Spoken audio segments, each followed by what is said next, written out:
Good afternoon. Welcome everybody to the January meeting of the Utilities Advisory Commission in Palo Alto. Thank you for making time this afternoon. There's a lot going on out there. And we are going to focus on providing safe and reliable utilities to the community of Palo Alto. Why don't we start with a roll call of commissioners. I will call out names in the order. I see them on my screen. Yeah, I guess we have a quorum. All right, Commissioner Scharf. Here. Commissioner Smith. Present. Vice Chair Siegel. Here. Commissioner Jackson. Here. And it looks like Commissioner Johnston. Here. 1, 2, 3, 4, 5. I'm number 6. And it looks like Commissioner Danaher, he might be able to join us later, but is not with us at this time. All right, we have an agenda with a couple of items on it. Should be good discussion today. I don't think we have any revisions to the agenda, so we can go straight into oral communications. I don't know if there are any members of the public on today. Anybody that wishes to speak? If anyone from the public would like to speak, please raise your hand on the Zoom call. I don't see anyone raising their hands, Commissioner, Chair. All right, thank you very much. Then why don't we move to approval of the minutes? Hopefully everybody had a chance to read them. Are there any revisions to the minutes that any commissioners want to propose?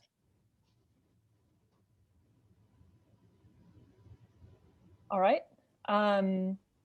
Is there a motion to approve the minutes? I'll move to approve the minutes of the December meeting. Thank you, Commissioner Johnston. Anyone want a second? Seconded. Thank you, Commissioner Smith. All right, we'll do a quick roll on approving the minutes. Commissioner Johnston. Approve. Commissioner Scharf. Approve. Commissioner Smith. Approve. Vice Chair Siegel. Approve. Commissioner Jackson. Approve. All right, and I approve as well. Thank you very much. All right, I don't think we have any unfinished business from our December meeting. So we can go ahead and move straight into the Utilities Director report. Director Batchelor. Thank you, Chair Fussell. Happy New Year to all the commissioners, and good afternoon, and to Councilmember Cormack. Thank you for joining us this afternoon. So I have 2 quick items. The first item is I just wanted to give a quick update on where the utilities is from a COVID standpoint. We are still at about 50% of our staff is working from home. The other half is actually coming into the office. Most, again, our operational folks are all in. We got about a half to or so in the engineering group that are working in the office. And then we have some customer service folks that are switching back and forth with that. So again, about 50% are at home, 50% are in the field. And it looks like the newest updates that we've had talking a little bit about the vaccines is that the essential workers, so the folks that are coming in, we're counting them as essential workers, will be in phase 1B, which is the second phase of the vaccines. Right now, our fire department is getting vaccinated. There's about 60 staff members at fire that have already gone through the vaccine. PD, Public Works, and ourselves will probably be in the second phase sometime later part of the month, first part of the February timeframe. So a little bit more of an update on that. And that right now we have no COVID cases in utilities, which is a great thing. We have one person that's not confirmed at this period of time, that one of the household members is being tested as well. Might have thought that they might have got it at work, but they're not sure yet. So that person is actually in isolation. So we don't know if that case will go positive. Hopefully it will not. So quick update on that. And then Chair Fussell and Vice Chair Smith asked me a little bit about, if I could talk a little bit about what's going on with the Green case. The Green case, you probably all have read in the paper a couple of weeks back. This was a class action lawsuit challenging the city's gas and electric fund transfers. So as everybody's aware, we as utilities transfer. Can everybody hear me still? Yeah, okay. Sorry. Sorry, this is Mike Danaher. I'm joining late because I've not been able to get the Zoom link working for video. So want to be recognized for the roll call and apologize for not being on video. Thanks, Commissioner Danaher. That's why I got the green screen. Okay. Thanks, Michael. So anyway, so I've had some conversations with our attorney's office. As everybody knows, that we're in litigation at this period of time, but I have a few statement portions of it to just give the commission a little bit of an update on this. So again, it's around the electric and gas transfers. For decades, the city has annually transferred a portion of their earnings of the gas and electric utilities to the general funds, according to a voter approval provision of the city's charter. The transfer is commonly done by most municipalities and other gas utilities in California. In 2015, a CPUA, so a customer of ours, sued the city, claiming that the city violated the California Constitution, Prop 26, by imposing gas and electric rates that exceeded the reasonable cost of providing those services without voter approval. Green alleges that the city's general fund transfers from the electric and gas, as well as rents that the utilities pay for general funds for the use of the city property, are not valid, and those costs provide services. The city denied the wrongdoing, and the case went to trial in 2019. And then in January of 2020, a Superior Court judge ruled that the city's electric rates were not taxed, but the gas rates were. And then in October of 20, the court ordered the city to pay $12.6 million in refunds to the CPA gas customers who took service between the years of 2015 through June of 19. The plaintiff's attorney fees are expected to be somewhere in the millions of dollars and will likely be deducted from this class action fund. And then either side may appeal the trial court decisions through the city, and not yet has been determined if we're going to appeal or not. Whether or not either side appeals, there are a variety of issues to be determined regarding how to provide notice about these cases to the class. A hearing on these matters are set for February of this year, of 21. And at the hearing, we expect the judge to determine the notice of the language, the timing of when they'll be sent out, and then when the refunds, if any, will be paid. If either side appeals, the city's payments, refunds that they owe, if we're found that we have to do this, could take several years from now. So depending on if it goes into appeal, it'll take some time. So the gas transfers have been frequently targets of class action attorneys, and the outcomes of these case has implications for municipalities throughout the state. The city attorneys are actively engaged with the city council on this litigation.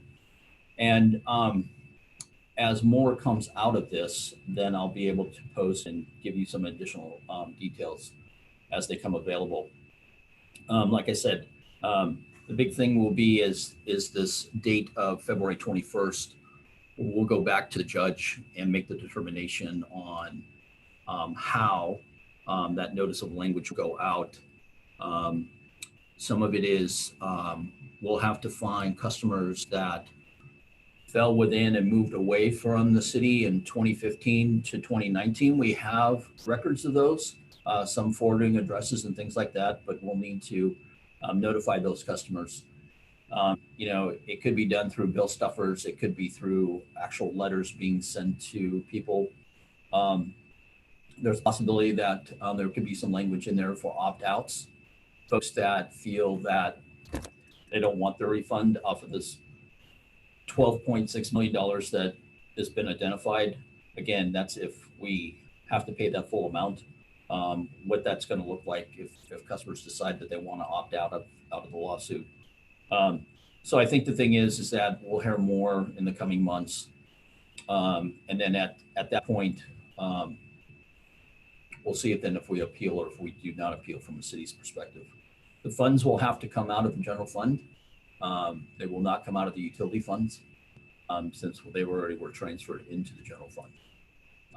So with that, that's pretty much what I wanted to bring your attention to. I know that there's been, like I said, there's been some articles written in the papers about this, and the community is well versed in what's going on with this. But like I say, after this February date, we'll know a little bit more about where we're going to be at the end of the day. So again, I just wanted to share that, and that concludes my report. Thank you, Director Batchelor, for that update. All right. Well, then we are ready to address our new business, which starts with a discussion of projected electrification impacts on the gas utility system average rates, which, to put it in context a little bit, is, I believe, just part of an ongoing series that staff is bringing us with analysis of the various impacts of potentially winding down part of the gas utility. And why don't we start with if there are any members of the public that wish to speak on this topic? I do not see any hands raised. Okay. Is there a staff report for this or a staff presentation for this item? There is. So again, this is for your information and discussion tonight. As Chair Fussell mentioned, it's gas rate impacts to the electrification and some different scenarios that we have. So Senior Resource Planner Lisa Blair will be presenting the presentation. So Lisa, are you there? Yes, I'm here. I'm just sharing my screen with you.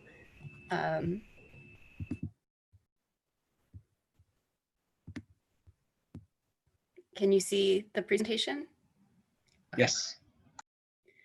Well, good afternoon, commissioners and council member. My name is Lisa Blair, and I'm a resource planner in the Utilities Department, and I'm here to present to you about the gas utility system average rate impacts of electrification.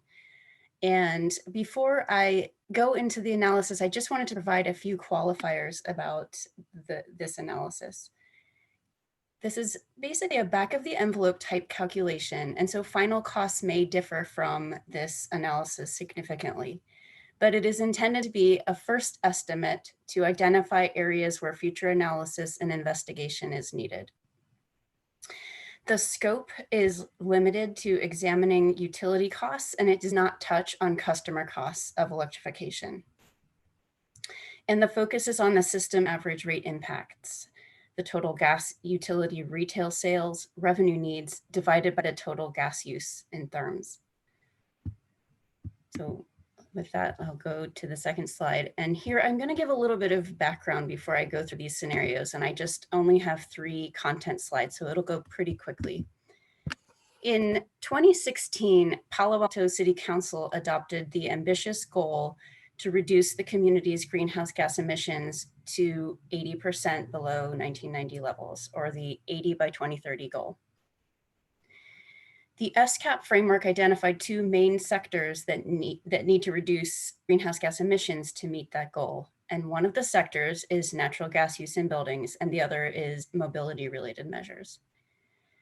In this report, it assumes that by 2030, 60% reductions in natural gas use from 1990 levels are achieved, which is one policy option that's being considered as part of the current SCAP updates. And it is a level of reduction that staff estimates would allow the building sector to contribute, to make its contribution towards meeting the city's overall 80 by 2030 goal. Single-family residential customers are a key focus of this analysis, and I wanted to give a little bit of explanation for that. As part of the city's SCAP updates, one of the proposed key actions is to target electrification of all single-family residences. This is a customer class that represents about 1/3 of the total natural gas use in the city and nearly 2/3 of the number of customers. Together with that, the Utilities Department has determined that it's likely possible to run a viable gas system that serves only commercial and some multifamily customers. And over the past several months has conducted some initial cost estimates of the utility cost of disconnection that's incorporated into this analysis.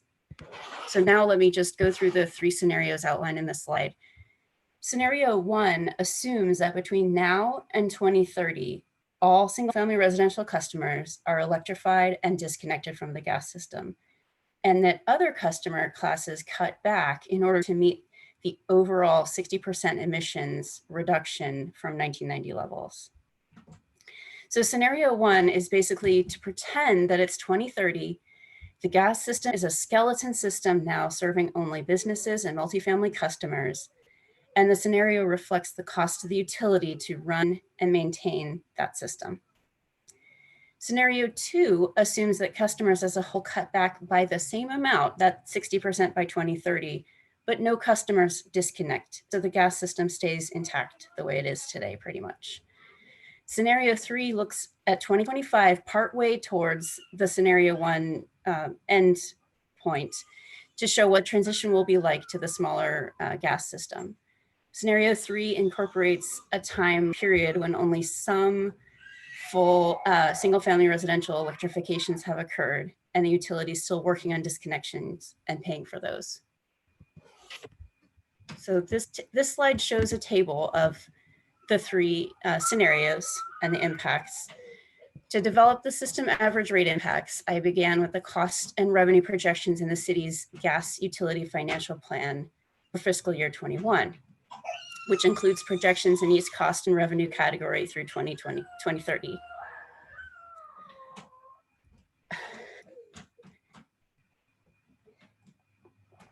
I made assumption modifications for each cost and revenue category based on the features of each scenario.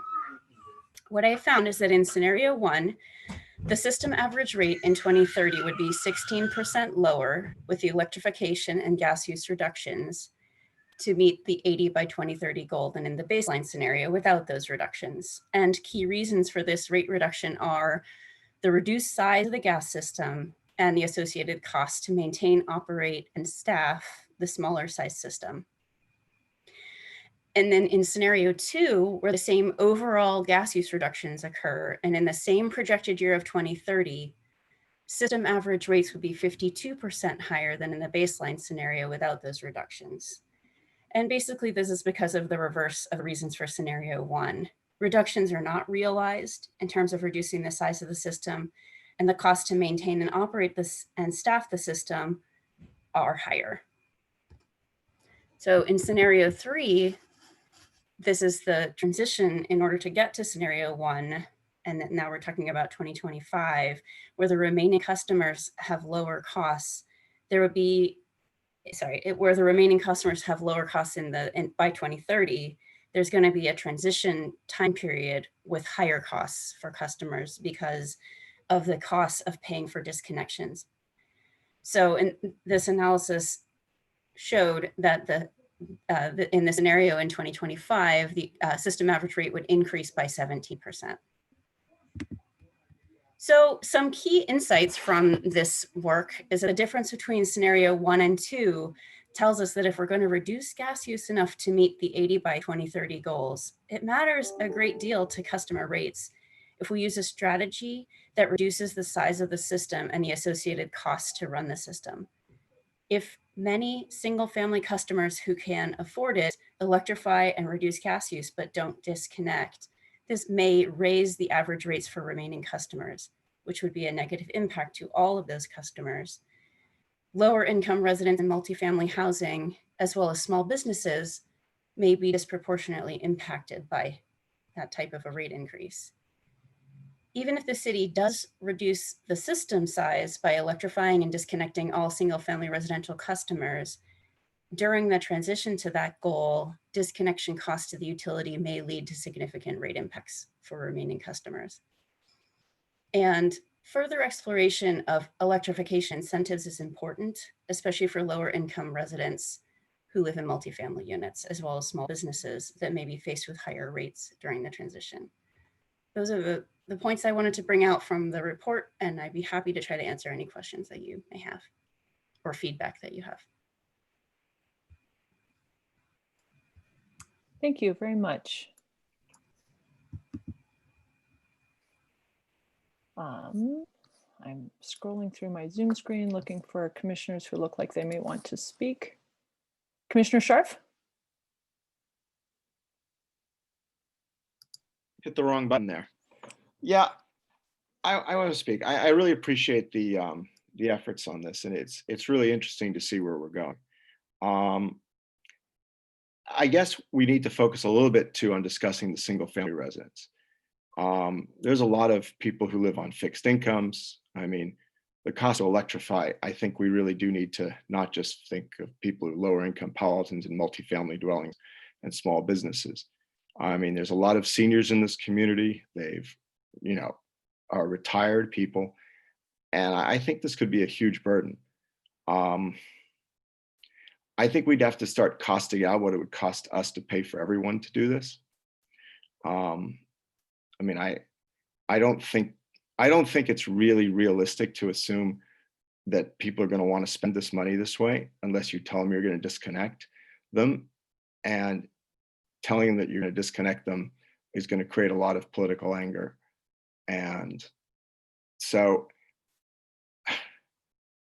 I think this is going to be and it's not like it's not soon. I mean, it seems to me that where we're making progress, the community has no idea that we're planning on forcing them to upgrade or change their way of life and get rid of their gas.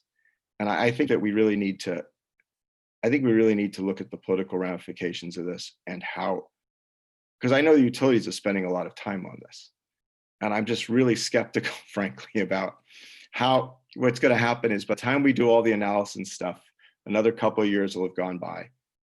And then are we going to basically tell people, okay, in 5 years, we're shutting you out of your single family home. You can no longer have gas. I mean, you shut off your gas to your single family home. So I guess it's really that sort of a feedback. And I'm really glad to see this. And then the interim rate increases, obviously, of 50% are pretty dramatic. Frankly, so I don't know. I mean, I realize that council wants to get to this. I recognize that it was originally a stretch goal. I think we also have to start understanding the technology of, some people have really large homes. Or can they really be electrified without gas, with not a super expensive approach to that? So I just think that I'll look forward to seeing how we continue to move on with this. And I'd be interested to see what the city council's feedback. I don't know I guess my question will be, where are we in the process of talking to the city council in terms of getting feedback on, have they seen this yet? Or when does this go to them? And, what are the feedback? What's the timeline and that kind of stuff? I would like to invite Jonathan or Dean, if you have any input on that. I'm not well versed in the timeline. Yes, Jonathan Abenshine, Assistant Director of Utilities Resource Management. Thanks for the question, Commissioner Scharf. We are, so analysis is taking a little bit longer than I think we had anticipated early on, because we are really trying to nail down the answers to a lot of the questions that you're raising there. We're just going to be going back to the drawing board and doing additional analysis if we don't work out how to deal with the issues around people on fixed incomes, the issues around how quickly or gradually we phase this in, and what the implications are for the 80 by 30 goals. And we need to be able to give council a really full picture of what it means to move forward and achieve that 80% goal. So I don't have a firm date for you. We're talking about it internally, but we are, we'll be coming to you with an update on it. Right, no, that's helpful. I'm not sure if Dean said, but are we still going to, I think we still get a transfer from the gas utility after the green case, because we made some changes, if I recall. Do you remember how much that is?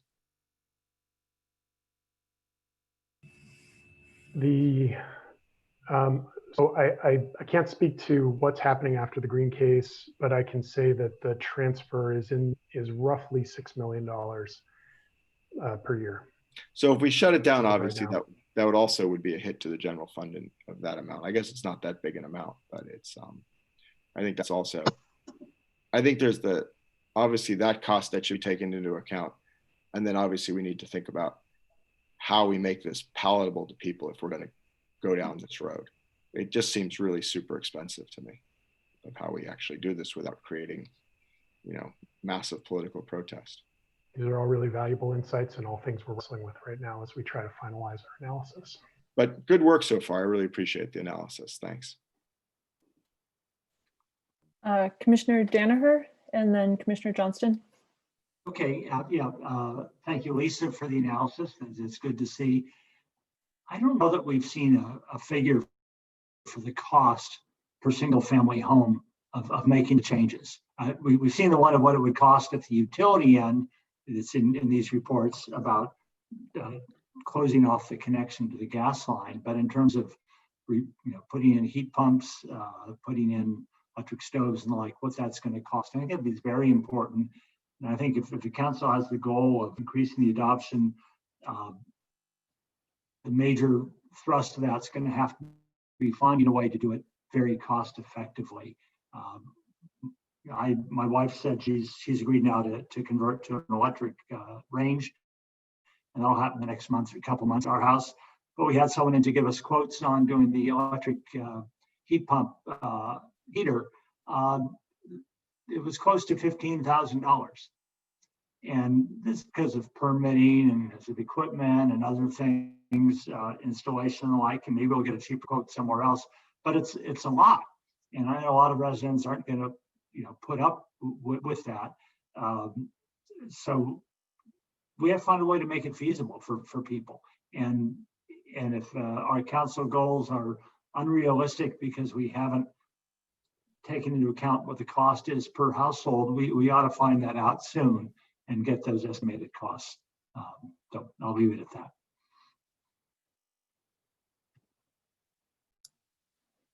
Does staff have any response, or should we move on to Commissioner Johnston? Oh, I'm happy to share that that's a core element of our analysis. It's really the first thing we're looking at, and it hasn't been shared yet only because we want to share it in the full context of the SCAP with a consideration of income qualified issues, financing, which is a really important part of the whole discussion. And so I'll just stop there, but that will be one of the first things that we release about the SCAP. Okay, Jonathan, I appreciate that. And also maybe factor in, what does it cost to, put in double pane windows for houses that don't have it, and other measures. Yep. Commissioner Johnston? Yeah, thank you. I thought this report was really eye-opening because to me, it emphasizes that to do this realistically, we have to get all of the single-family residences off the gas system and be able to shut that part of the system down. The costs are just too significant otherwise. I share all of the concerns that Commissioner Scharf and Commissioner Danaher have highlighted. I just think getting all of the single family residences off the system is going to require significant incentives to cover the costs. And so I think that trying to quantify those costs and to think about what it's going to take to really get people off the gas system is something we should be doing sooner rather than later, because 2030 is not that far away. So those are my comments. I see a bunch of hands up. Vice Chair Siegel was first, and then Commissioner Jackson, and then Commissioner Smith. Thanks, Chair Forcell, and thank you for this report. It's super helpful.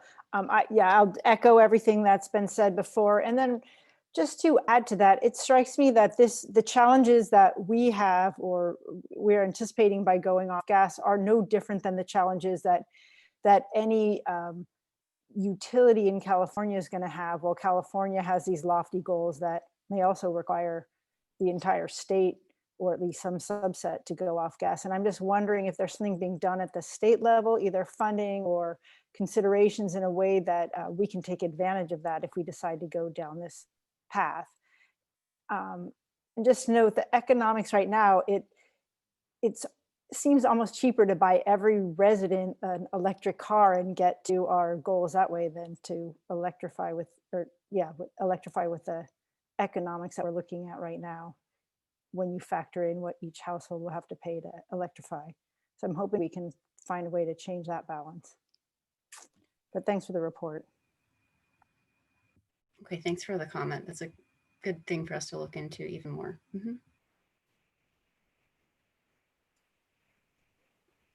Commissioner Jackson? Yeah, I think I'm in pretty much massive agreement with the other commissioners who have spoken. I wanted to, go back. I think if you go back several months, there's been a series of related presentations by staff along this line. What is the impact of the electric system? And now we're looking at the impact of the gas. This is great stuff. I mean, it's really very helpful. And again, to echo what Commissioner Scharf and Danaher said, I think we need to come up with, a rough swag or back of the envelope was what's the per single, family home cost, minimum or, approximate average minimum to electrify. Commissioner Danaher shared, maybe 15 grand for, his HVAC, it's several grand at least for a hot heat pump water heater. And then depending on how deluxe cooktop or stove, that could easily be in the 2 to 5 grand range. So without adding that all up accurately, I'm saying that's over 20 grand. It could, to me, 20, 25, 30 grand, easy. Okay. And my personal experience is way higher than that because for other reasons. But anyway, so if, are we really gonna, as a city, are we going to create a situation where the average household needs to spend, let's just call it 25 grand to electrify over some period of time? And what help, if any, are we going to give them to do that? I think it's a very serious issue. I'm for it in favor. I'm generally in favor of it, but I think, I don't see how to get there from here. I can imagine a lot of people would be highly resistant. Let's just put it that way.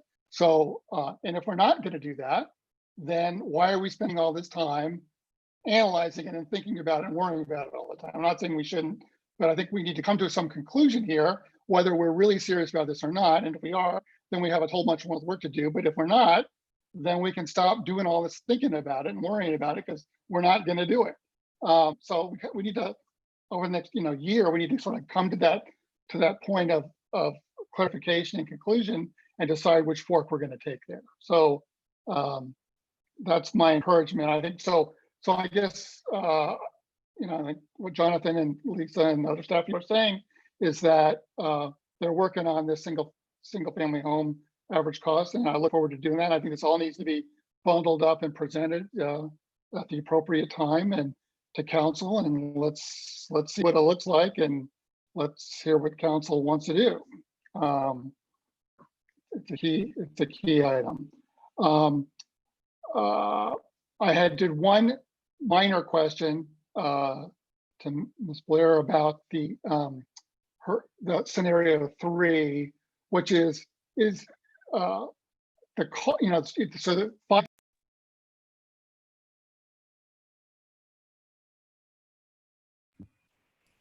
The sound cut out. Yeah, Commissioner Jackson, I don't think we can hear you.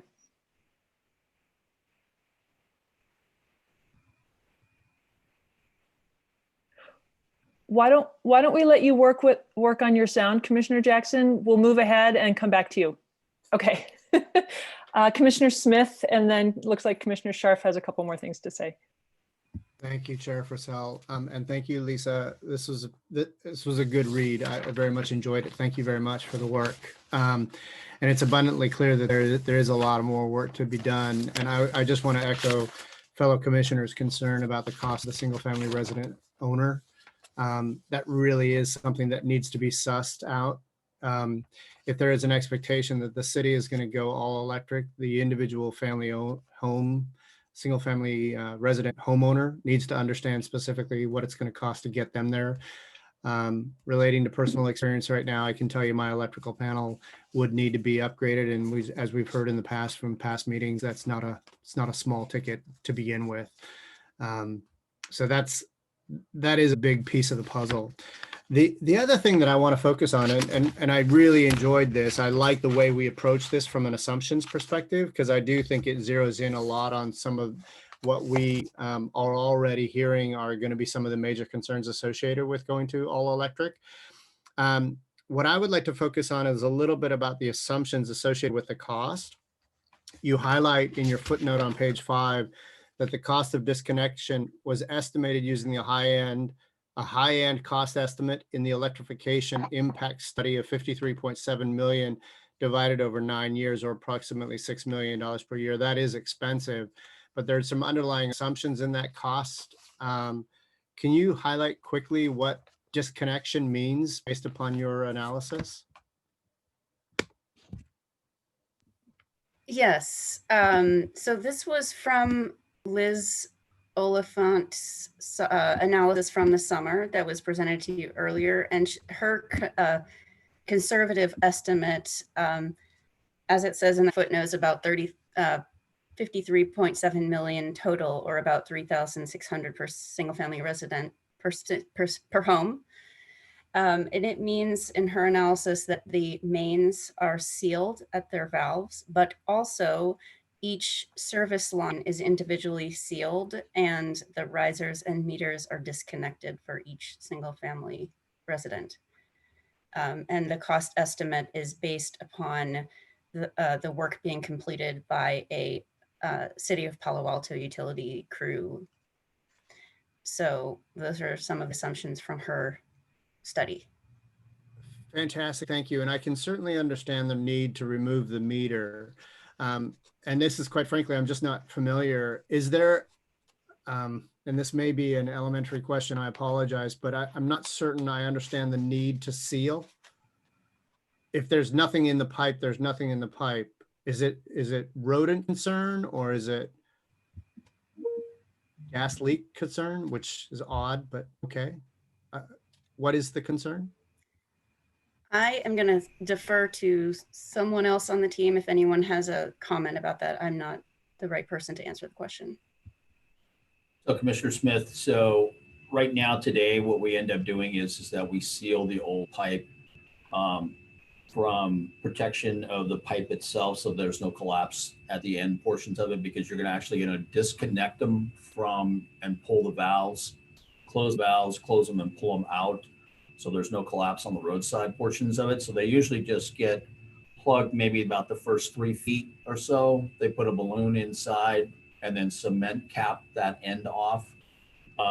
So the system will just have a bunch of floating pipes in the ground portion of it. So we would seal those off. The other thing is that what we're looking for towards, as we've talked in the past, is as we looking at some of the abandoned pipes, looking for fiber portions of it, we could maybe look at some other usage at that period of time, but the valves themselves would be taken out of the system. And again, like I said, there's some other usage that maybe that we can do is insert some other type of conduits inside those pipes and the bigger, larger gas pipes. The smaller ones will have to be cut off and then sealed. And the riser is just going to be because, just from an aesthetic standpoint, on the side of your home, you wouldn't want this stub sitting up on the side of your home, on the side or in the front of your home. So they would just cut it at ground level, leave the service plastic, steel, whatever you have going to your home in the ground at that point. Thank you so much for explaining that, Dean. And thank you again for that additional offer, because it leads right into my next suggestion. As a way of looking at your next option, I do think that there is a significant way to reduce this $53.7 million requirement. And that is being very creative with another initiative currently underway with the city of Palo Alto. And that is the initiative currently underway with Magellan. And that is the idea of using the existing pipeline or the existing abandoned pipeline as a way and a conduit for fiber to the home. If we take 211 miles down to 87 miles, that conservatively, that is 120 miles of fiber that can be distributed. And to your point, Dean, on those valves, those make the holes associated with those valves, they make very, very nice boxes, junction boxes for interconnects. There is a significant, it would not be a cost reduction, it would be a cost transfer to a new department within the city of Palo Alto, but there is a strong business case associated with doing exactly that. It may actually make these numbers look, quite frankly, very reasonable, at least on the city side. And I don't mean in any way to suggest that this would make it easy to do this. I again go back to the earlier comments with respect to the cost of a single family resident owner. But the reality is we also need to look at the cost of the city of Palo Alto. And if there is a way that we can use the existing asset appropriately or reappropriate existing assets so that we can create a new asset through the fiber network, I think that we should absolutely encourage that. Thank you.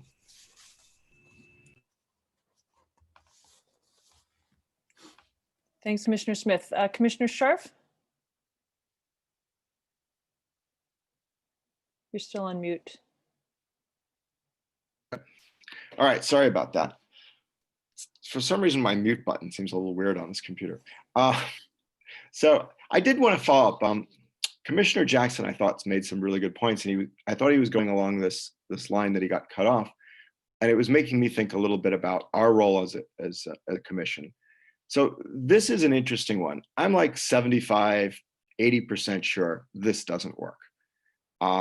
Obviously, it requires more analysis, and I think the real tension, obviously, is that we all recognize, the incredible harm of greenhouse gases and the really need to reduce them, and the need to do everything we can to do that. I think we all recognize that climate change is a huge problem, and I think everyone in Palo Alto believes that, and we're preaching to the choir. So the issue is, how do we move back from something or take a different approach when we still have the same goal, but something starts to look infeasible? And how much staff time should be spent on it? And what is our role as a commission? Part of our role of a commission, I think, would be to have an opportunity to tell the city council what we feel about it after enough thorough analysis that they basically get not only political cover, but they also get good analysis to make a decision about what they should do from there. And so, I recognize this is for discussion only, and that's the right thing. And then there's also the issue of how much analysis and time does staff want to spend on this if it's not going to go forward? And then at some point, the community is going to start to get riled up about it. I don't think anyone's figured out yet that we're going to try and impose upwards of 30,000 plus costs on every single family homeowner. That would cause quite a political firestorm if people actually thought we were going to actually do that. And so you get a lot of angst in the community, and you'll get a lot of issues. And I keep going back to when we did the Ross Road? I got the wrong road, but where we did the road improvements, and no one said a word until they were actually done and being implemented. And then, huge numbers of people stormed the council chambers. I think that could make that look like a tempest in the teapot if suddenly you start telling people that. And I'm sort of going through that too. I'm looking at getting a second charging station for my house, and possibly getting a second electric vehicle. And the question came up, do I have to update my electrical panel? And I too was faced with that. Well, that's a $20,000, $30,000 cost to update your electrical panel. So the other thing I guess I wanted to also ask staff to do is, my recollection of being on council and being in a finance committee meeting is staff tends to say, this is the average cost to the average homeowner. And it's always like far less than for a lot of people.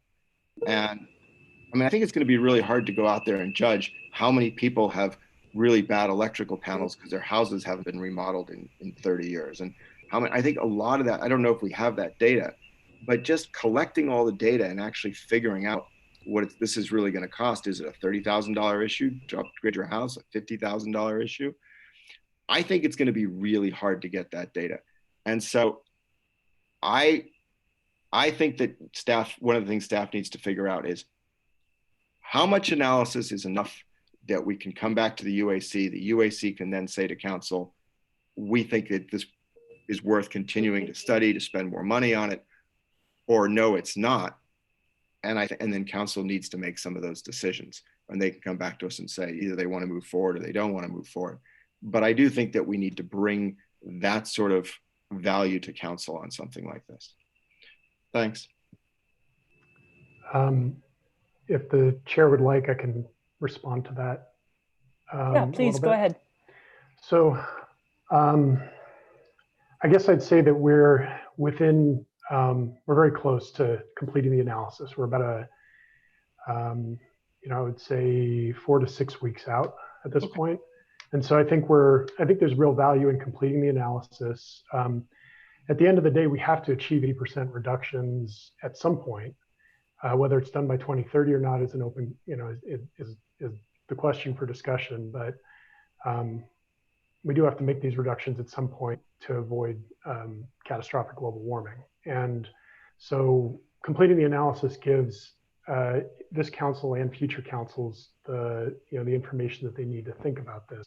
I'd also, part of what's making this take a little bit longer is that there's a very big difference between describing a $25,000 to $30,000 cost, which is very intimidating, and describing what that cost looks like when you finance it over a long period of time using some sort of a financing mechanism.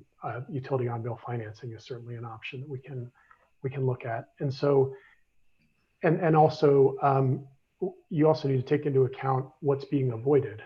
Yes, it's very expensive to upgrade to a heat pump space heater if you have a furnace right now, but what is the cost of a furnace replacement? The furnace replacement that you're avoiding. All these things need to be factored in to get a real true cost to let you make that recommendation to the council.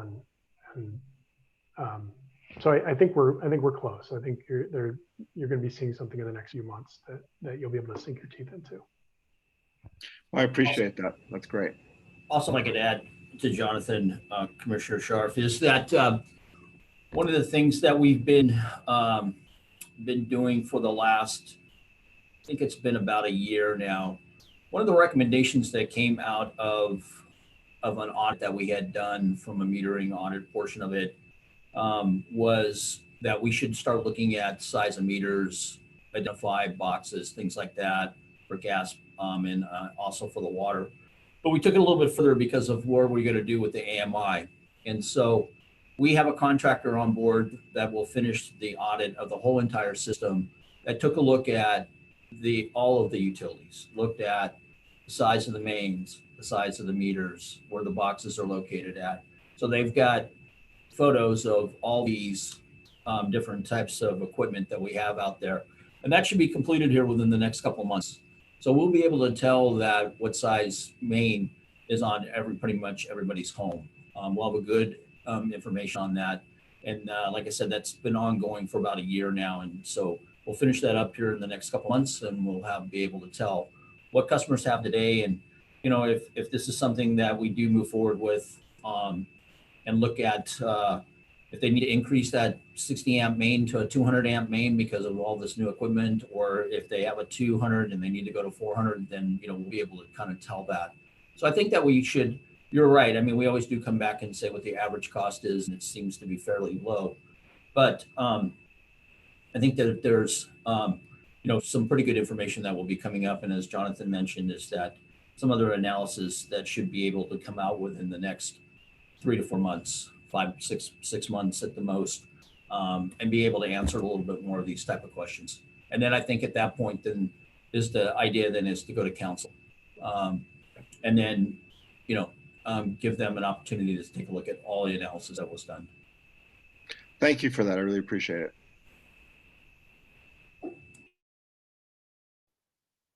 Vice Chair Siegel. Thank you. Just a couple of thoughts on what Commissioner Scharf just raised.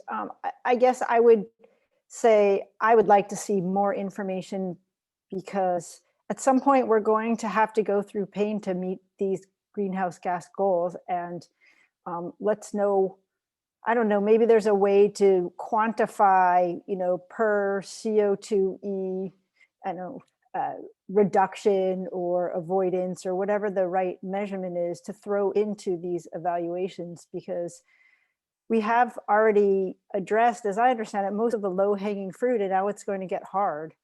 And so we should know what that looks like at a deeper level than I think we are at today. And then, I guess maybe we ask residents, which is the least painful, but I don't think we're at a point where we can really even do a fair analysis. And like Jonathan said, something's got to give, and none of them are really great options in terms of changes in lifestyle. So I'd like to see more. Thank you. Let's see, Councilmember Cormack, I see you. Are there any other commissioners that had additional comments? Oh, yes, right. Commissioner Jackson, back to you. Okay. Can you hear me now? Yes. Good. All right. So my quick question to Ms. Blair was, so in the fight, the scenario 3, which is in the middle of this on the way to the scenario 1, is the rate increase because the cost of all these disconnections? Is that just clarifying that? Yes, that is the primary reason for the difference, is because it's a simple assumption of paying for that disconnection cost over 9 years at a equal amount each year. And so 2025, there's a big disconnection cost that is assumed to have already been paid by the time we get to the 2030 scenario 1. Great, thank you.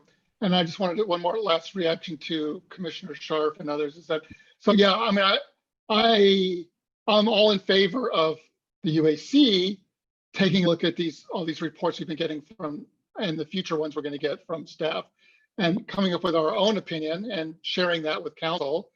Of course, at the end of the day, it's council's decision about, but I think, we could say, we've looked at this, spent a bunch of time on this, here's what we think, and here's what we see the concerns and or the decision points, and then, council can weigh in and direct us and staff in the direction they see fit. So I'm not saying we should not do that and just send it to council. We should do that and then send it to council. I'm all in favor of something like that. That's it. Thank you, Commissioner Jackson. Well, let's see, I don't have a lot to add that hasn't already been raised by other commissioners. I do think it's important to, as Assistant Director Abenstein pointed out, to look at the costs to a homeowner in light of appliances that would have needed to be replaced anyway. And I do, with respect to the question of, is it even worth staff time doing all this analysis? I think it's really important and really valuable to the point that the low-hanging fruit is mostly plucked and there's the hard stuff left, and this analysis is really hard and the decisions are really hard. I do think it's clear we're running up against the limits of what is politically or possibly legally feasible for a city to be able to mandate. My gut tells me that a lot of the community would, while caring about climate change, might draw the line at having to, if they perceive they have to spend a lot of money and give up amenities, there would be a significant backlash. But I'm very interested in a couple of ideas that have come up before. Commissioner Smith brought up sort of putting in fiber while the gas is being disconnected. And I think Director Batchelor mentioned last month ideas like undergrounding at the same time, and if there is a package deal for a block to band together and agree to disconnect while also being able to get fiber and get undergrounding. I don't know, I speculate that maybe it could be something really positive that certain neighborhoods would want to go for on a more voluntary basis if the city helped motivate and remove friction if they weren't able to mandate. So those are my only thoughts. Councilmember Cormack, you have the last word. Thank you, Chair Forcell. As always, staff, this is super helpful, Ms. Belier. I think what I particularly like is the time horizon. That really helps us think as we go forward. This is starting to feel like this is where the rubber meets the road, which is a short version of what you all described. I think staff's approach to this has been super methodical. And I think we were expecting to get an SCAP update in December. Now that I recall this, but it makes sense that I need a little bit more time. For me, speaking as a council member, I need enough analysis to understand the ballpark. That's kind of the sweet spot as far as I'm concerned. The last time the SCAP came to us, essentially we had two, what's what I'm looking for, dramatic choices in order to meet the goal. One was basically banning gas cars, so that would be lots of electric vehicles, and one was turning off the gas. I'm not overstating. Those were sort of like, if we want to be sure we get there, there are many other components as well. Vice Chair Siegel mentioned about buying people electric vehicles. I think that when we think about this, what utilities has is more of a time horizon, right? So to the extent that people might replace their vehicle over the next 10 years, we might have an opportunity to go through that. Less likely that everyone is going to replace their appliances over the next 10 years. So I think we just have to think carefully about the time horizon of this work. As to the UAC role, one of the things we did on council in December was pass a package of things for boards and commissions. One is a handbook you'll all be receiving. There will be some training coming along. And a component of that was establishing work plans. So to the extent that the commission feels that this would be one of their 3 priorities for the year, the work plan process should enable you to inform council. It's likely to be on the consent calendar, but that would help council sort of get an idea of what you all are planning to work on. And in the event there's a concern or need to discuss, we can pull from the consent calendar and discuss. So I offer that up as a change in our process. And this might be a topic that you would want to consider, not telling you what to do. And yes, it was Ross Road, Commissioner Scharf, just so you know, that is the road.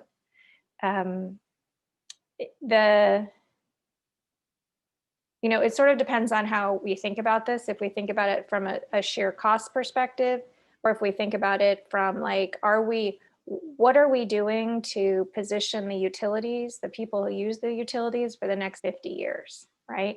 As I listen to like the replacements of mains we have to do, as I think about fiber, as I think about undergrounding, that might be one way for us collectively to think about not just what are we going to do this year and in the next 10 years, but what groundwork do we need to, sorry, bad pun, do we need to be laying now, to get forward. So more than I usually say on these items, but I think like so many other things we have going on, we're at a bit of an inflection point.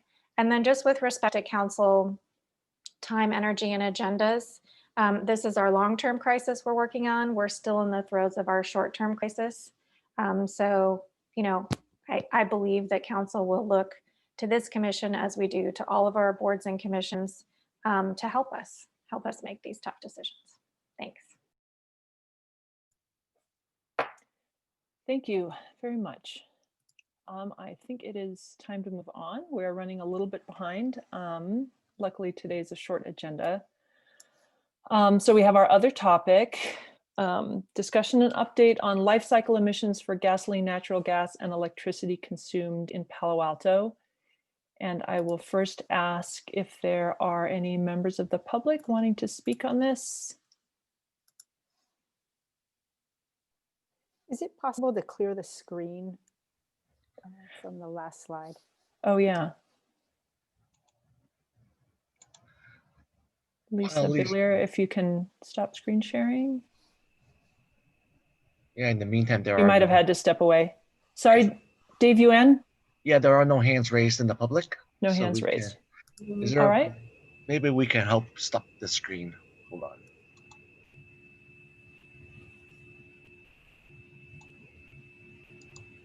Okay, I think I Sounds like initiated. Lisa. Okay, we stopped it. Great, thank you. All right, is there a staff presentation? I believe there is on this item. Yes, there is. Yes, there is. So then again, this is going to be for your action, commissioners. And Senior Resource Planner Lena Perkins is going to take away and do the presentation for you tonight. Thank you, Dean. And, you know, this is just for discussion tonight. And I will share my screen. And it is a short presentation as well. All right. How's that? Can you see my screen? Perfect. All right. Good evening, commissioners. It's a pleasure to speak with you this evening, the first meeting of 2021. This is a summary of our work to date to estimate with some precision the upstream emissions associated with electricity, natural gas, and gasoline in Palo Alto, gasoline being used as a proxy for transportation emissions. So this started with a request from the commissioners on how the upstream emissions were currently incorporated into the SCAP goals. And while we are not suggesting that the SCAP goals be adjusted or the SCAP goals incorporate these emissions, this is for discussion and for information so that we can generate a shared understanding of the sort of total emissions of the fuels used in Palo Alto. So first of all, what are upstream or life cycle emissions? I'm going to use life cycle mostly because that encompasses the upstream emissions from energy and leakage, as well as any sort of downstream of the utility leakage, say at the homeowner's location from their appliances. But this is a schematic explaining how the state of California uses upstream or life cycle emissions for transportation fuels. And this is for conventional gasoline. And essentially, it's emissions from extraction, transport, refining, and use. It's the CO2 equivalent from the energy used and the direct leakage. And so, there are assumptions built into what energy was used for the extraction here, for the transportation and the refining. And so that varies. There are different segments on the electricity grid in North America. And so the state of California uses the emissions specific to California's emissions generally being lower. And so that's the same model that I used. And California uses these full life cycle emissions for the low carbon fuel standard just as a point of reference. So it is a standard method and it's used for their accounting. So, and just for interest, you can see that the actual oil well here, which is, similar to a natural gas well, is where a lot of the emissions come from. And this is mostly from leaked methane. It's not because it takes a lot of energy to get this oil out. It's mostly the leaked methane. Even after most of it is flared, it's just, you can't capture all of it. Right, so, and this standard metric is grams of CO2 equivalent per megajoule. So that's joules or energy. You can exchange them for kilowatt hours, basically. All right, so I'm just gonna go straight to the headline here. The adder from incorporating the full upstream and life cycle emissions on top of what we count inside of our SCAP, which is just the direct emissions within the community. These would be the increases that we would see, and I'll focus on the global warming potential of 100 years, which is the warming potential kind of integrated over that 100-year time frame, which is a standard metric. I've shown the 20-year global warming potential here for your reference. But so basically for every unit of gasoline used in Palo Alto, the emissions are actually, the total emissions associated with that are actually 34% higher than the emissions shown in the SCAP. For natural gas, because of a couple of quirks, they're about 48% higher than the emissions reflected in the SCAP. And for electricity, I'm calling this a 5%. Really there's very slight emissions associated with the transportation transmission losses for electricity, which we do not currently buy carbon-free electricity for. So what that looks like graphically for the 2018 emissions, which is the last full inventory, is you can see the life cycle emissions as this sort of adder here, and I put it on the bottom so you can see the relative scale. So essentially, even though the natural gas adder from life cycle emissions is a larger percentage, and so it's then the gasoline or transportation emissions adder, it brings them kind of closer to, maybe, natural gas emissions closer to 60% of transportation emissions, but it doesn't flip, which one is larger. And you can see, even counting transmission losses for electricity, it's much smaller. So this is, interesting. It's important. These emissions are real. I think the relevant policy takeaway from this is not necessarily between transportation and natural gas, but between direct actions and indirect products. So direct actions within the community to, say, electrify a home with heat pumps, with efficient heat pumps, where the refrigerant is recycled carefully, that'll get kind of that'll mitigate more carbon than buying offsets for just the emissions, associated within the city, just the emissions shown in the SCAP. So, if you wanted to do it with offsets, you need to buy 48% more than the emissions shown in the SCAP, or you sort of, on the flip side, you get kind of a 50% bonus for direct action that isn't there with offsets.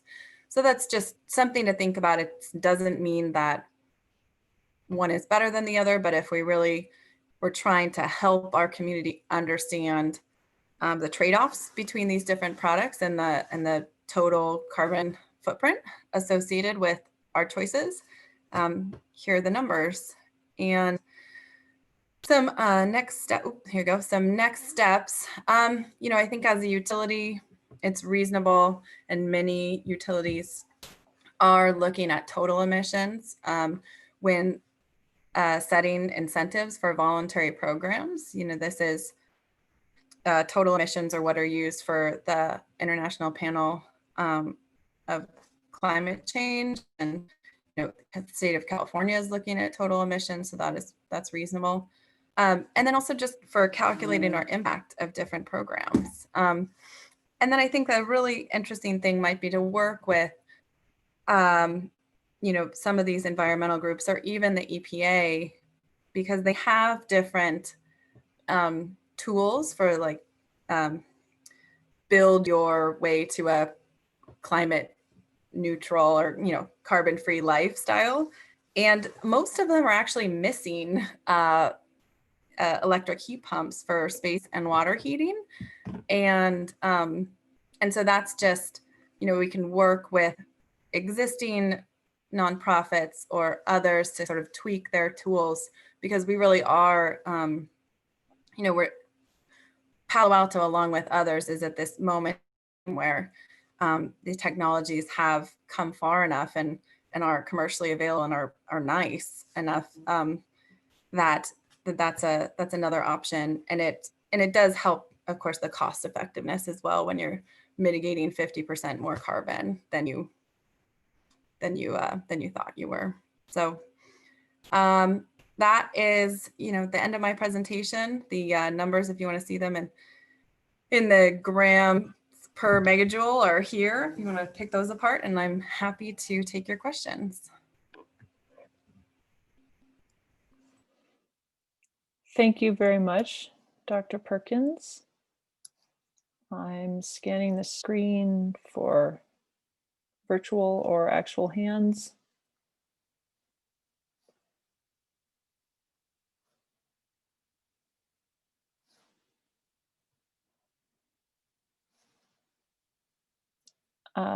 Vice Chair Siegel, go ahead. I just say this is a really helpful presentation, a really useful way to look at it. And thank you for doing the work and seeing how the different impacts. And I take to heart a lot the last comment you made about giving this information to customers when they're making decisions to better understand the total impact of a decision, whether it's, you know, heat pump, water heater or not, or an electric vehicle or whatnot. So thank you.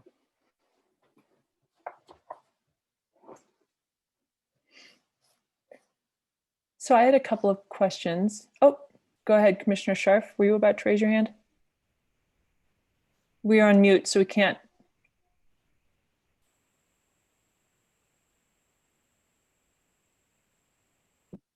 There, is that better? Yes. All right. Yeah, no, go ahead. I'll speak after you. All right. Let's see. I had just a couple of questions. I too appreciate the report. I was curious about a couple things. My recollection from when Vice Chair Siegel and I were trying to look into this was that oh, you know what? Never mind, it's right in front of me. It's a question of, I was going to say that natural gas doubles versus goes up by 48% when you include life cycle emissions, but that's the difference between the 20-year and the 100-year. So those numbers make sense. A couple of questions. Do I understand from your report that the official staff recommendation is to not use life cycle emissions for the SCAP? Yes, and that is it. Help me understand that. Yeah, that's primarily a process. Well, it's a number of things, but you know, because the SCAP, because very little of the choices will be impacted by this, and because of the timing of the SCAP, that is the official staff recommendation. And if I can try to reframe what I was trying to say the first time, essentially, transportation and natural gas are both important. And in terms of actions in the next 5 years, they're both much more important than, say, installing local solar from a climate perspective. And so in terms of— Did you just say more important than installing local solar? Yes, Okay. yes. And so, you know, in terms of the decisions that the community needs to make in the next 5 years, both transportation emissions and natural gas are larger than what they're reflected in the SCAP. And, you know, we are not. And so, yeah, and combined with the delays that it would cause to try to integrate this with the SCAP process right now, I think that is the official staff recommendation. But that makes sense to me. I guess the only pushback I would have is if we show the natural gas to be neutralized by the offsets, you know, that was what prompted us originally to start asking about this, was just it was the greenhouse gas inventory. And it was sort of like kind of showing because it was shaded, but it was very easy to look at, you know, that report and sort of conclude, oh, we're good on natural gas because we buy offsets. And so it felt like, well, the life cycle emissions actually make a huge difference if you're comparing against the footprint minus offsets. So yeah, I'll just jump in and say, I think we've moved away in the SCAP from, so two things. First off, I think we were asked by the council to look at the SCAP without offsets. And I do take to heart the way that your sort of point about how we're displaying the information about what our existing offset program does. And I think you're right about it. And I think that's a discussion again, that it's we not can that we have. don't believe in the actually offset have program. in the coming months. It's, you know, about how we might change things. But for the SCAP specifically, since we're looking at it without offsets, it has less of an impact with respect to offsets. That's all I'd add. Right. I mean, although again, you know, we've debated here in the commission a couple of times about whether sort of do we really believe that the offsets are making a difference? So on some level, it's a shame to ignore them. It becomes a difficult data presentation program, and that I leave to you the nuance. But it does seem like if it's not in the core analysis, if there's still a way to surface the implications of life cycle emissions. But I think you make a fair point if you're it was on a different slide that sort of gas and transportation are still both huge problems, and clearly from the discussions we're having about the gas utility right now, nobody is assuming that the gas utility is not contributing to our carbon footprint. Can I add also that this is really, I think, just the beginning of the discussion. Right now, we're taking a few sort of tentative steps and looking at how we might include upstream emissions in some of the ways we calculate incentives or look at our voluntary programs. And I think, you know, I think you're right that looking at how we present the data around the SCAP and the carbon neutral program is something else that we want to look at.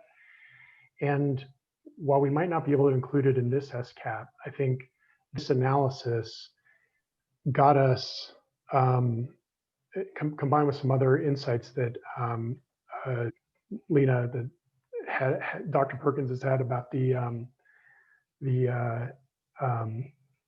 other sorts of consumption-based emissions around Palo Alto, that I think that this is something we're going to have to look at more closely in future SCAP updates. So I think this analysis was worth doing. We just don't have the bandwidth to be able to really wrap it into this this SCAP.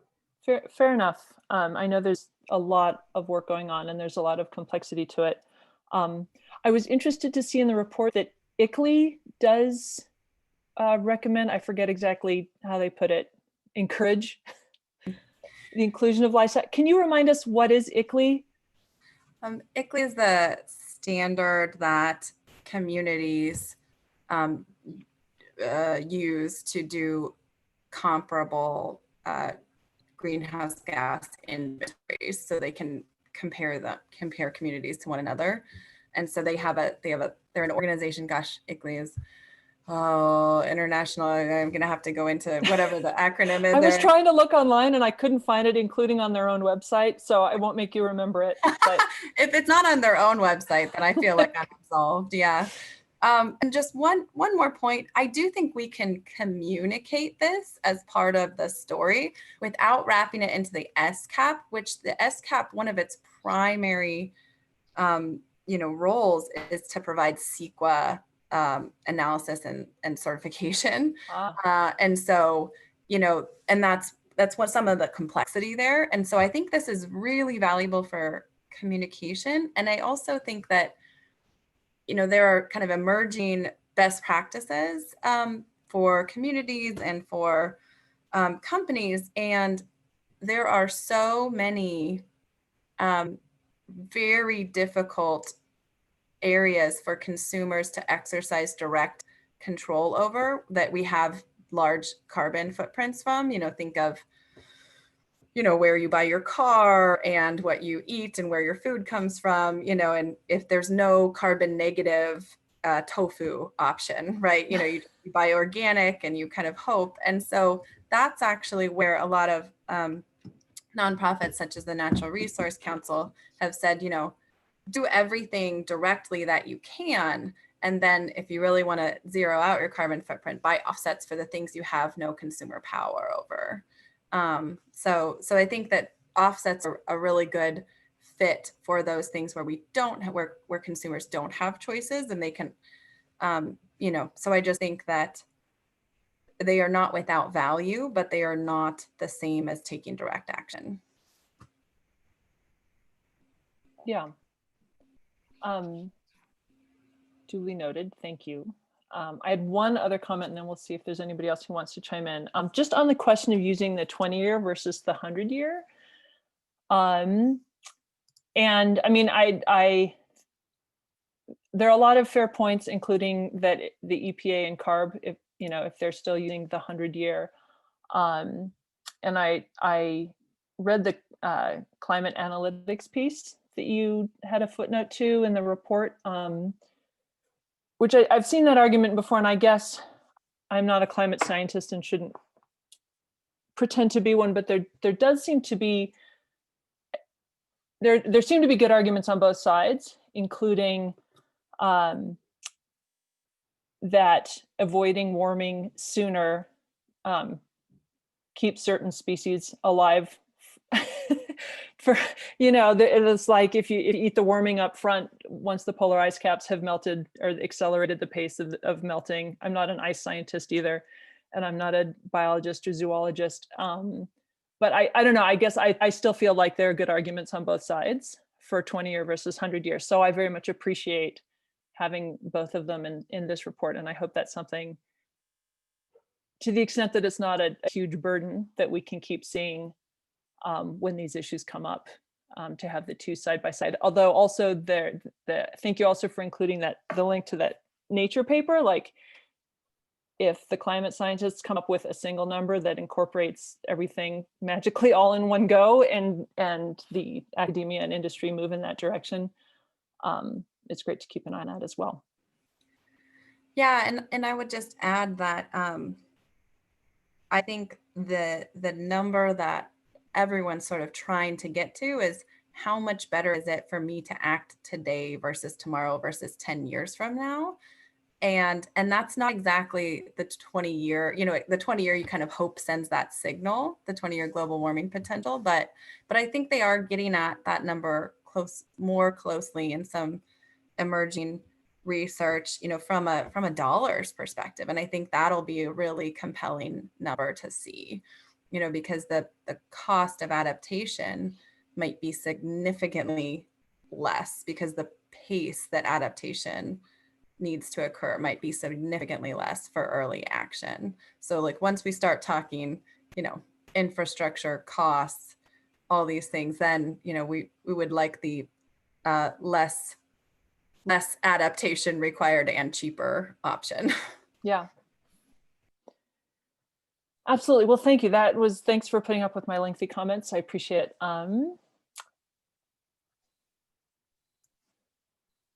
Right. Commissioner Scharf. Right. So I guess I'm just a little confused about these tables. I think it's just to me.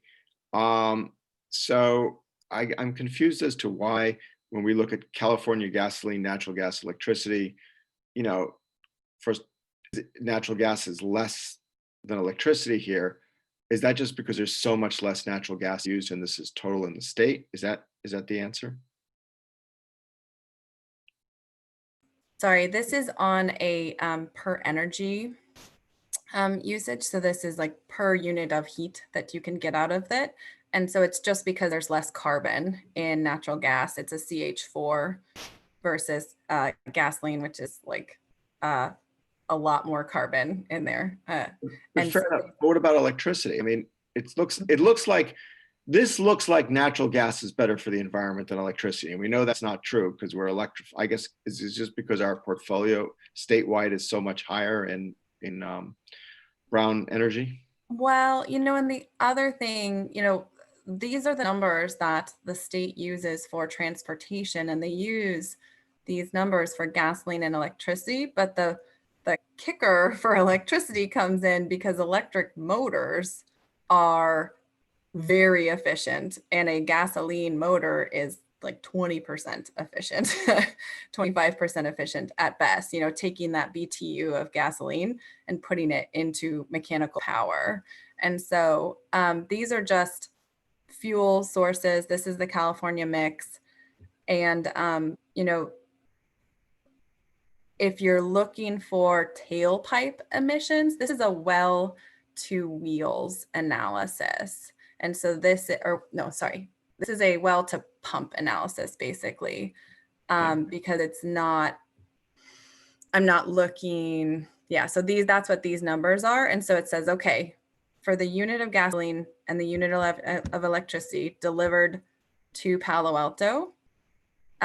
Oh no, so a different city, not Palo Alto, because we have electricity that's carbon free, so it doesn't apply to us. But delivered to average Californian home, that is the carbon associated with it. But then once it goes into a much more efficient vehicle, you end up with a quarter the emissions out of an electric vehicle than a gas vehicle, basically. So am I right to say that what this is saying is that for cities that use the average California mix from the grid, that natural gas causes less greenhouse gas emissions than No, this is to the pump. This is well to pump. So the well to wheels analysis has that last like pump to car to wheels to transport part. And basically there's a lot of leakage at natural gas pumps and again, you have an engine, you have a combustion engine, which you are a mobile combustion engine. So they don't make them 50% efficient. They make them 25% efficient. And so versus a 85, 90% efficient electric motor, right? Hey, Lena, correct me if I'm saying anything wrong, but I think the way I'm interpreting the way you're laying this out is that, for example, you might use you might burn a unit of natural gas to get close to a unit of heat. But if you look at a heat pump, for example, you might use a unit of electricity to get 3 units of heat. And so the amount of comfort or work or benefit that you're getting from that electricity is 3 times the amount. And therefore, the amount of global warming or the amount of emissions you have per unit of output ends up being a lot less than the natural gas. Would that be am I off base there? Almost exactly, yes. And just making the distinction that heat and work are different, but that, essentially to Sharf's point, you put both of these fuels, gasoline and electricity, into a car in California, and the electric car has 1/4 the emissions because it's 4 times as efficient as the, in terms of transforming that comparable fuel. Yeah. No, I really appreciate that, because I was looking at the GWP for 20 and I'm thinking to myself, between 101 and 104 and 114, it's not a huge amount. So I'm glad you highlighted the efficiency component. Yeah. And I I know I've spent too long in this field to not foresee that confusion. I apologize. Oh, no, I appreciate the clarification. I was just looking at that, trying to figure out how, because if you just looked at that and there was no efficiency gains, you'd say to yourself, why are we spending all this money to electrify our cars? Right. This is the well to pump, and the kicker, I mean, and electricity is getting cleaner is the other thing. Gasoline's not getting cleaner, even with biofuels and 10% ethanol and everything else. It's not really getting cleaner. But and they also have bonuses the state has bonuses for if you prove you charge it with solar. You charge it in the green hours of the day. This number can be a lot better. This is average charging patterns. All right, well, I appreciate that. Thanks for clearing that up for me. Yeah.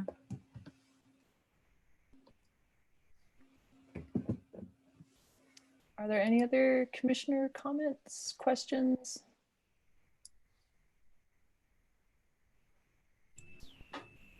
All right. Councilmember Cormack, I assume your hand would have been up. Chair Forcell, I do see that an attendee has raised their hand. I don't recall if you already took public comment on this particular item. I do not recall either. Why don't we go ahead and if there's a member of the public that wants to speak, why don't we give them 3 minutes? Thank you for pointing that out.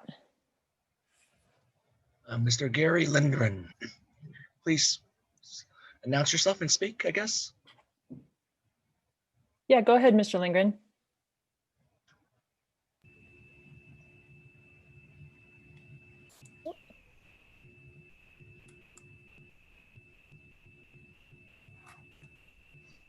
Mr. Lindgren, did you want to speak to the commission?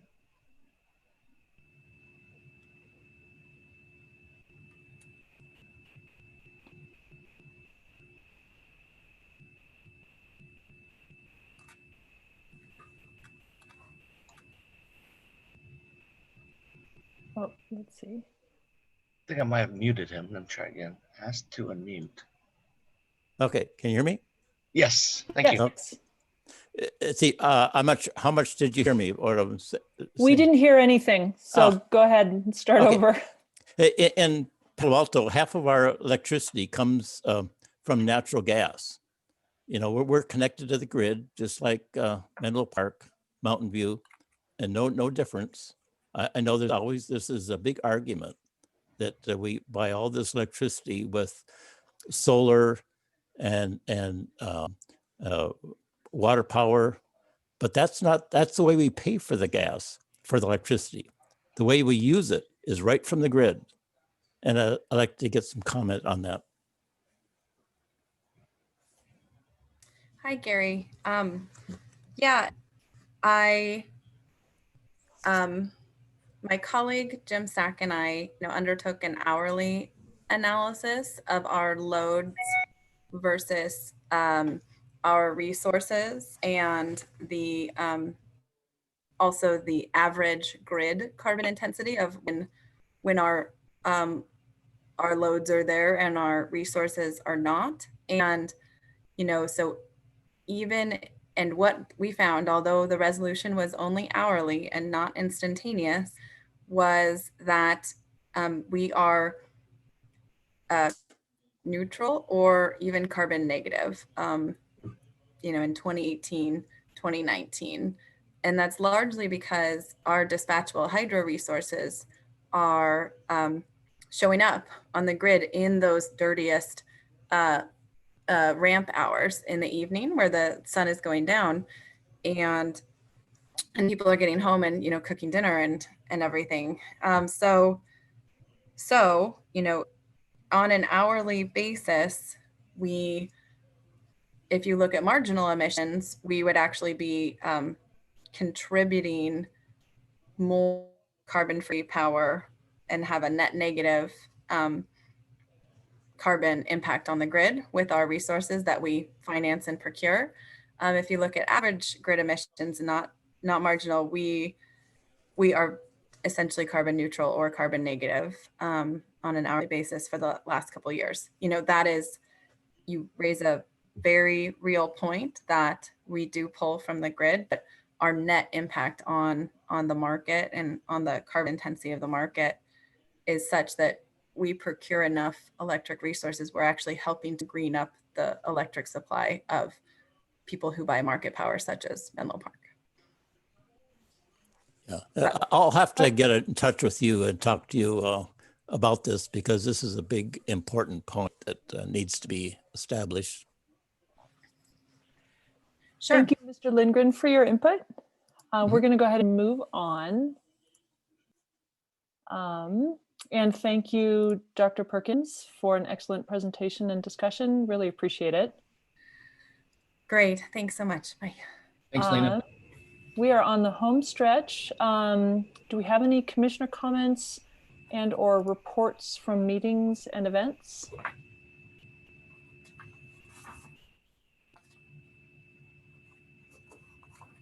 All right. All right, then our last item is future topics for upcoming meetings. Are there items that we are interested in that are not already on the rolling calendar coming up?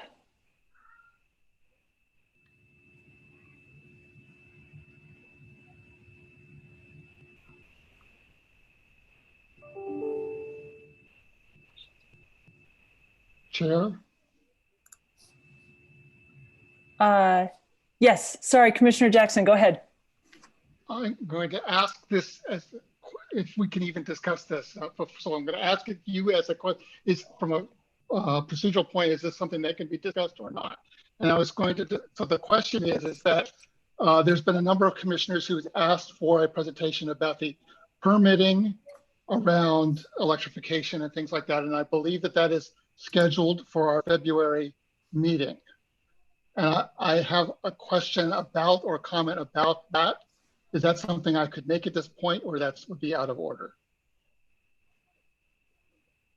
My understanding is a brief technical or clarifying question is all right, but not opening a discussion.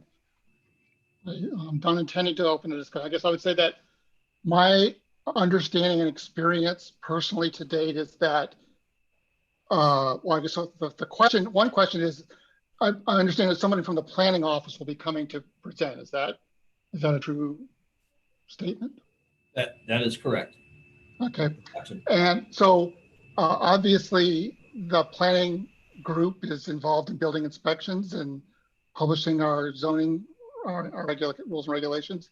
My understanding in the area of electrification, my experience is that there are two other organizations that contribute to those rules and regulations. The utility on the one is one of those organizations, and the fire department being another. And so some of the issues involved, so this all sort of gets rolled up into the rules, and then the planning department enforces the rules, I guess, or administers the rules, whatever you want to call it. So I guess when we have that discussion, are some of these utility-based inputs to that and fire department-based open game, are those things that we can be discussed during that presentation? Do you understand the question? Is that Jonathan, can you, since you've been talking to the Development Center mostly, could you answer that question, please? So since the Development Center acts as a central point of contact, they're able to answer questions about how fire factors into the process. We, as the utilities department, will have, we'll be able to speak to utilities processes as well. We are moving on a fairly short timeline, and so we are focusing especially on solar and storage, as opposed to broadening it to electrification and EVs, although we are talking with those departments about those topics separately. Okay, so it's fair discussion of those topics or those areas that may be requirements that were fed in by fire or the utilities are okay at that presentation next month. Is that Yes, yeah, absolutely. Okay. If we can't answer them, we can get back to you. Understood. Absolutely. But I think that the staff there will be able to cover a lot of those questions. Great. That was my comment and question. Thank you. Thanks, Commissioner Jackson. Are there any other suggestions for future topics? It's fine if there aren't this time. Okay. I think that's it then for today's meeting. Do we have a motion to adjourn? So moved. Second. All right, we have a motion and a second. I think for this, we're allowed to just give a thumbs up or wave at the screen that we're good to go. All right. Thank you, everybody. Thanks, commissioners. Thanks, staff. Thanks to our attendees from the public. Have a good rest of January, and we're looking forward to the February meeting. Great. All right. Thank you. All right. Night. Very much. Take care. All right.